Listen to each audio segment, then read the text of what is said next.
Have you ever noticed how quick we are to defend ourselves these days? Seriously, we live in a time where everybody feels this overwhelming need to constantly clarify what they meant, push back on the tiniest criticisms, and just broadcast every single grievance. But a century ago, totally different mindset. Okay, let's dive right into this explainer. We're breaking down 4 incredibly powerful words that have defined stoicism, leadership, and honestly, even stubbornness for generations. We're looking at a brilliant conceptual piece from imaginarytalks.com that sets up a hypothetical conversation between 2 historical titans just to put this age-old wisdom to the ultimate test. Never complain, never explain. We hear this all the time, right? People have linked this exact phrase with strength, discipline, and that classic stiff upper lip confidence for generations. And sure, it sounds amazing in theory, but we've got to stop and really ask ourselves, is this famous silence actually a superpower, or is it just a really clever, socially acceptable disguise for a massive ego? Like, does adapting this mindset actually make you a better, more effective leader, or does it just make you incredibly frustrating to deal with? To figure this out, our source text frames an awesome philosophical debate between 2 absolute heavyweights. On one side, you have Henry Ford, the industrialist. Ford lived in a world of tangible results. He built machines, massive factories, whole systems of working. He firmly believed that your output, your actual physical work, answers your critics way better than your voice ever could. Then, on the other side, we have Benjamin Disraeli, the British Prime Minister. Disraeli operated in the theater of Parliament. He built nations. For him, words were definitely not just noise.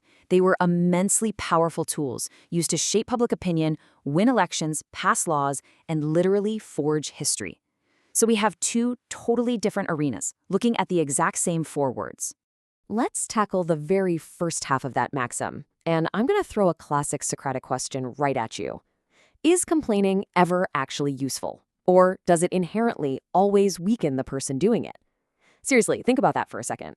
In this hypothetical dialogue, Disraeli throws this exact dilemma at Ford. He asks, hey, what if a worker is facing actual mistreatment, poor conditions, or a clear injustice? Shouldn't they speak up and voice those concerns? Well, Ford makes a really fascinating distinction here. He separates identifying a legitimate problem so you can fix it from simply complaining, which is basically just surrendering responsibility entirely.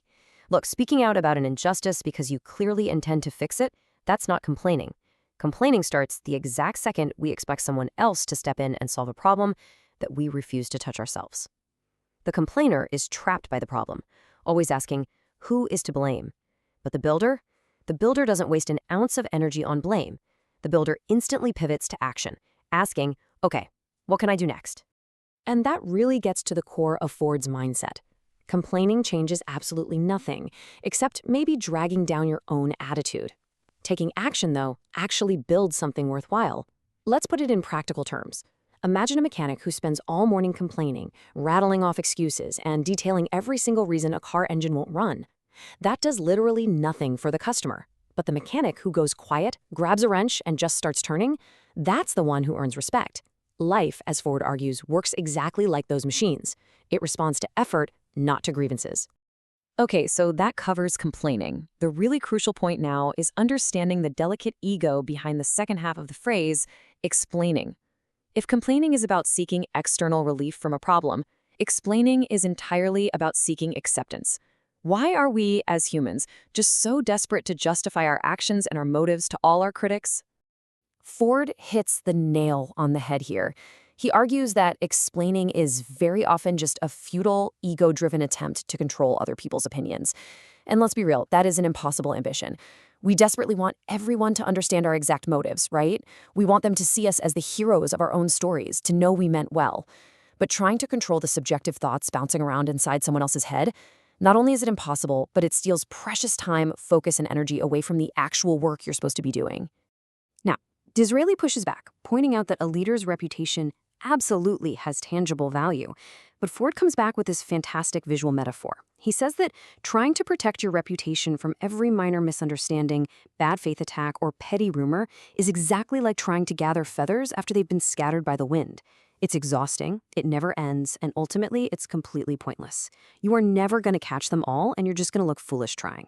So, before you rush to the internet to explain yourself or clap back at a critic, Ford uses this brilliant two-step internal checklist. You really need to run your response through this filter. Number 1, will answering improve reality? Meaning, is speaking up going to fix a broken system, clear a roadblock, or genuinely help someone else? And number 2, or will it merely improve my feelings? Are you literally just trying to soothe your own wounded pride?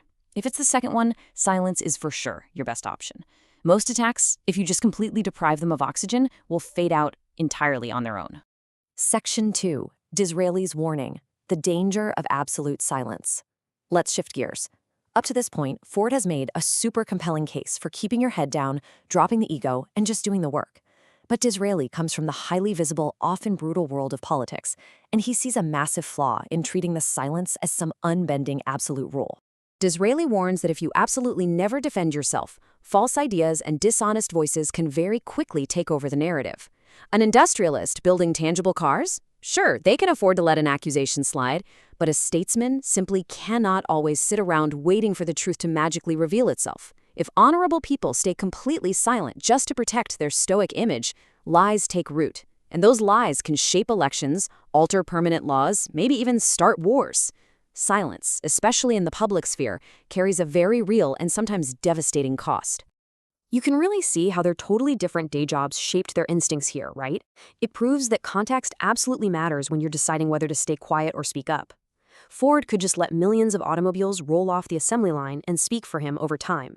The physical product was the ultimate proof against his critics. Disraeli, though, was managing a volatile nation, not a predictable factory. Sometimes a prime minister has to speak to provide immediate clarity or calm a panic, just so the nation can keep functioning. The end goal is exactly the same for both of them, get the work done, but the tool they need to use is completely different. So where's the balance? How do we synthesize this for our own lives? It all comes down entirely to your motives. You shouldn't stay silent just to avoid an uncomfortable conversation that you actually need to have. But you absolutely should stay silent to avoid wasting your precious life on endless self-defense. On the flip side, you shouldn't speak just to protect your vanity and stroke your own ego. But you absolutely must speak if it serves the truth and clarifies reality for the people who are relying on you.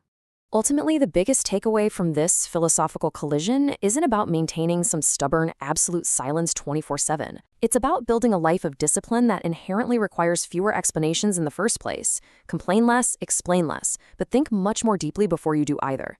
And when you do finally decide to break your silence, reserve your words for the exact moments when the truth genuinely needs a champion. Now, please note, this explainer only covered the very first topic of this incredible philosophical dialogue. The original source material dives so much deeper into amazing concepts, like when silence crosses the line into cowardice and what young people need to learn about managing their reputations. So, to read the rest of the dialogue, please visit imaginarytalks.com/never-complain-never-explain-Henry-Ford-Disraeli. I highly recommend visiting that site to explore the rest of the conversation. It will totally change how you view your daily communication. As we wrap up this explainer, I'm going to leave you with a final, provocative thought. Next time you're about to speak or about to fire off that next comment, ask yourself honestly, are you answering to improve reality or merely to improve your feelings?